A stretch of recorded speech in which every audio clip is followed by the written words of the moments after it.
கிறிஸ்தவர்களை விழுங்கிய செங்கல் சூளை.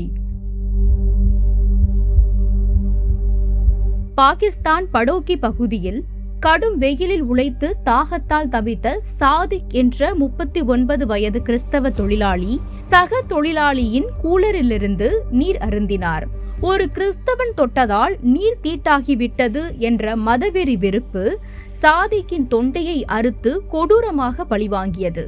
தனது மனைவி மற்றும் ரத்தம் சார்ந்த நோயால் அவதிப்படும் 10 வயது மகன் தாவூத் உட்பட 4 குழந்தைகளுக்காக உழைக்க சென்ற ஒரு குடும்ப தலைவன் கிறிஸ்தவன் என்ற ஒரே காரணத்துக்காக தன் உயிரையே இழக்க வேண்டியதாயிற்று.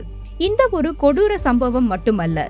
2014 குரானை அவமதித்ததாக பொய் குற்றம் சாட்டப்பட்டு ஹாஜாத் மாசிக் மற்றும் அவரது கர்ப்பிணி மனைவி ஷாமா பீபி ஆகிய இருவரையும் மதவெறி கும்பல் அடித்து எரியும் செங்கல் சூளையிலேயே உயிருடன் கொளுத்திய சம்பவம் இன்றும் பாகிஸ்தான் கிறிஸ்தவர்களுக்கு அழியாத வடுவாக உள்ளது. பல ஆண்டுகள் கழித்து 2026 ஜூலை மாதம் வழக்கு விசாரணையின் போது 600 பேரை கொண்ட கும்பலில் கைது செய்யப்பட்ட முக்கிய குற்றவாளிகள் கூட போதிய சாட்சியங்கள் இல்லை என்ற காரணத்தால் பாகிஸ்தான் உயர்நீதிமன்றத்தால் முழுமையாக விடுவிக்கப்பட்டனர். கோஜ்ரா, லாகூர் மற்றும் சர்கோதா சம்பவங்களை தொடர்ந்து நீதிக்காக காத்திருந்த பாதிக்கப்பட்ட கிறிஸ்தவர்களுக்கு நீதிமன்ற தீர்ப்புகள் மீண்டும் மீண்டும் ஏமாற்றத்தையே தருகிறது.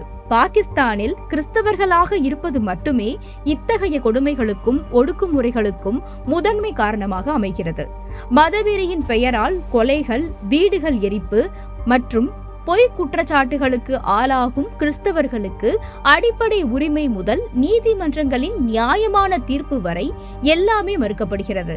மனிதர்களின் நீதிமன்றங்கள் நீதியை மறுத்தாலும் சங்கீதம் 10:18 தேவரீர் திக்கற்ற பிள்ளைகளுக்கும் ஒடுக்கப்பட்டவர்களுக்கும் நீதி செய்ய உம்முடைய செவிகளை சாய்த்து கேட்டருளுவீர் என்ற வார்த்தையின்படி தேவன் அவர்களின் கண்ணீரை காண்கிறார்.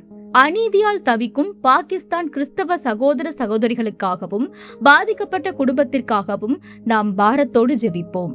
கர்த்தராகிய இயேசுவே, பாகிஸ்தான் நாட்டில் உள்ள உமது விசுவாசிகளின் உயிரை உமது பாதுகாப்பான கரங்களில் ஒப்புக் கொடுக்கிறோம்.